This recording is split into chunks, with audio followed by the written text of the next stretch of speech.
আসসালামু আলাইকুম বন্ধুরা, আপনারা ইতিমধ্যেই জানেন বাংলাদেশের পার্বত্য চট্টগ্রামে মাসব্যাপী কুকি-চিন ন্যাশনাল ফ্রন্ট আর্মির বিরুদ্ধে চলছে বাংলাদেশ সেনাবাহিনীর চিরুনি অভিযান।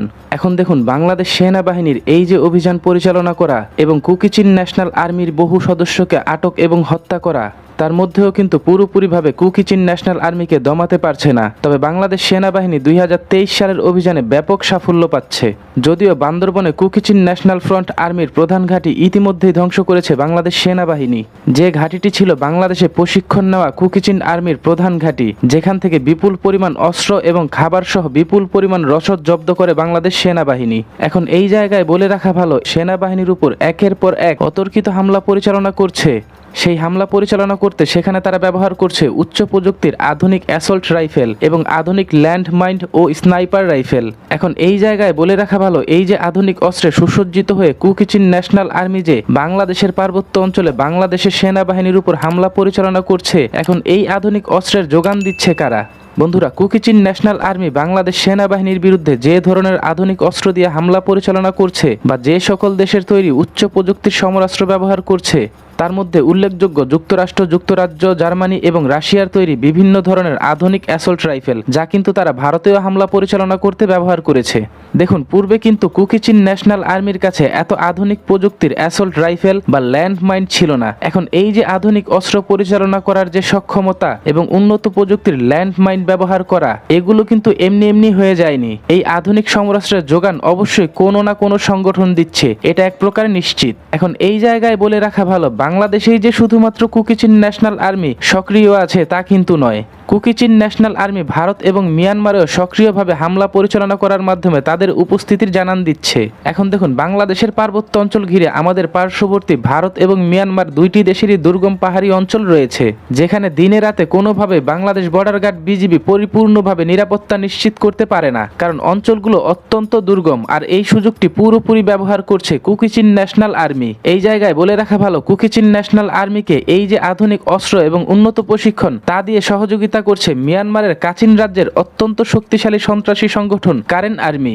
তথ্য অনুযায়ী মিয়ানমারের ব্ল্যাক মার্কেট থেকে এই কুকি-চিন আর্মি বিপুল পরিমাণ অর্থের বিনিময়ে এই সকল উন্নত প্রযুক্তির সমরাস্ত্র কিনছে। এখন দেখুন, এই যে মিয়ানমারের কাচিন রাজ্যের অবস্থান, তা কিন্তু বাংলাদেশের পার্বত্য চট্টগ্রাম থেকে প্রায় 1000 কিলোমিটার দূরে। এখন এই কাচিন রাজ্য অবধি পৌঁছাতে হলে প্রথমে যেতে হবে ভারতের মিজোরাম, তারপরে মণিপুর, তারপরে মিয়ানমারের আরও একটি স্টেট, তারপরে হচ্ছে কাচিন রাজ্য। এখন এই যে 1000 কিলোমিটার দূরত্ব অতিক্রম করে উন্নত প্রশিক্ষণ আর আধুনিক অস্ত্রের যোগান আসা, তা কিন্তু সহজ কিছু নয়, কারণ এখানে বাংলাদেশ থেকে ভারত হয়ে মায়ানমার অবধি তাদের অবাধ বিচরণ রয়েছে। তা না হলে কোনোভাবেই এই অস্ত্র নিয়ে কখনোই তারা ভারত অতিক্রম করে বাংলাদেশের পার্বত্য চট্টগ্রামে আসতে পারতো না, ভারতের বাধার মুখে পড়তো তা নিশ্চিত। এখন বাংলাদেশের পক্ষ থেকে এই যে কুকি-চিন ন্যাশনাল আর্মির এই যে কর্মকাণ্ড, এই সম্পর্কে বাংলাদেশ কিন্তু পূর্বেই ভারতকে বহুবার জানিয়েছে, যদিও ভারত ওই সময় কোনো ধরনের ব্যবস্থা গ্রহণ করেনি। এখন প্রশ্ন হচ্ছে, ভারত কেন এই জায়গায় কোনো ব্যবস্থা গ্রহণ করলো না এবং মিয়ানমারও কেন কোনো ধরনের ব্যবস্থা গ্রহণ করে না? তবে কথায় আছে না, মানুষের ভাগ্য যদি খারাপ হয় তাহলে ঘোড়ার পিঠে বসে থাকলেও ফিলিংসটা হয় কিন্তু গাধার পিঠে চড়ার মতো। ভারতের ফিলিংস কিন্তু এখন ঠিক একই রকম হয়েছে। বন্ধুরা, আপনারা ইতিমধ্যেই জানেন, গত কয়েকদিন আগে ভারতের মণিপুরের ভেতর এই কুকি-চিন ন্যাশনাল আর্মি ভয়াবহ সংঘর্ষে লিপ্ত হয়েছে ভারতীয় সেনাবাহিনীর বিরুদ্ধে, যেই জায়গায় ভারত বাধ্য হয়েছে তাদের সেনাবাহিনীর প্যারা কমান্ডার স্পেশাল ফোর্স নামাতে। এখন দেখুন, ওই সংঘর্ষে প্রায় 40 জন কুকি-চিন সদস্য নিহত হলেও ভারতীয় একজন কমান্ডো সদস্য সহ 5 জন সাধারণ ভারতীয় নাগরিক নিহত হয়েছে। এখন দেখুন, চট্টগ্রামে বাংলাদেশের এই যে মাসব্যাপী অভিযান পরিচালনা করা, তা কিন্তু বাংলাদেশ সেনাবাহিনী অত্যন্ত সফলভাবে করে যাচ্ছে এবং বাংলাদেশ সেনাবাহিনী পূর্বের যে কোনো সময়ের তুলনায় বর্তমানে সবচেয়ে কঠোর অবস্থানে যাচ্ছে, যার উল্লেখযোগ্য প্রমাণ হচ্ছে বাংলাদেশ সেনাবাহিনীর প্রধান সহ বর্ডার গার্ড বিজিবির প্রধান, এছাড়াও সেনাবাহিনীর আরও উচ্চপদস্থ কর্মকর্তারা কিন্তু ইতিমধ্যেই বান্দরবন সফর করেছেন এবং সেখানে তারা আগামীতে কুকি-চিন ন্যাশনাল আর্মির বিরুদ্ধে কী ধরনের ব্যবস্থা গ্রহণ করবেন এবং কোন ধরনের কৌশল অবলম্বন করবেন সেই বিষয়ে গুরুত্বপূর্ণ আলোচনা করেছেন। এখন দেখুন, বাংলাদেশ সেনাবাহিনীর এই যে অভিযান, তা কিন্তু অব্যাহত থাকবে, যদিও এখনো অবধি এই মাসব্যাপী অভিযানে বাংলাদেশের বেশ কয়েকজন সেনা সদস্য নিহত হয়েছেন এবং বেশ কয়েকজন সেনা সদস্য আহত হয়েছেন। যেসব সেনা সদস্যরা নিহত হয়েছেন, আল্লাহ সুবহানাহু ওয়া তাআলা তাদেরকে শহীদ হিসেবে কবুল করুক এবং জান্নাতের উচ্চ থেকে উচ্চতর স্থান দান করুক এবং তাদের পরিবারকে এই শোক কাটিয়ে ওঠার তৌফিক দান করুক। এখন দেখুন, এই জায়গায় প্রশ্ন হচ্ছে, এই যে কুকি-চিন ন্যাশনাল ফ্রন্ট আর্মি, তারা কিন্তু বাংলাদেশের পার্বত্য চট্টগ্রাম, ভারতের মণিপুর, মিজোরাম এবং মিয়ানমারের বিস্তৃত এক অঞ্চল নিয়ে স্বাধীন একটি রাষ্ট্র প্রতিষ্ঠা করার পায়তারা করছে।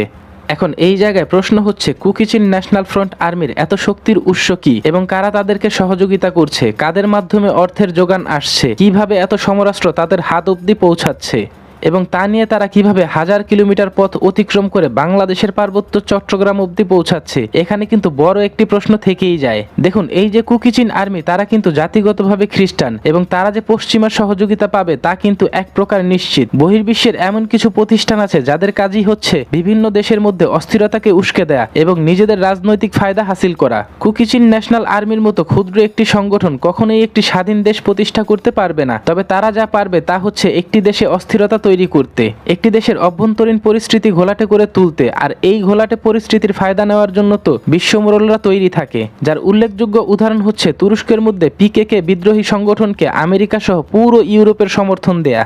এখন দেখুন, এই যে কুকি চিন ন্যাশনাল আর্মি, এদেরকে বাংলাদেশের মাটি থেকে চিরতরে নিশ্চিহ্ন করতে হলে বাংলাদেশের এই মুহূর্তে প্রয়োজন উন্নত প্রযুক্তির আধুনিক বর্ডার ম্যানেজমেন্ট সিস্টেম, যা কিন্তু দ্রুত অন্তত মিয়ানমার সীমান্তে মোতায়েন করতে হবে। এর ফলে দিনে এবং রাতে পরিপূর্ণভাবে পূর্ণাঙ্গ নজরদারি করতে পারবে বর্ডার গার্ড বিজিবি। এর ফলে কোনোভাবে সীমান্ত অতিক্রম করে বাংলাদেশে প্রবেশ করে কোনো ধরনের হামলা পরিচালনা করতে পারবে না কুকি চিন ন্যাশনাল ফ্রন্ট আর্মি।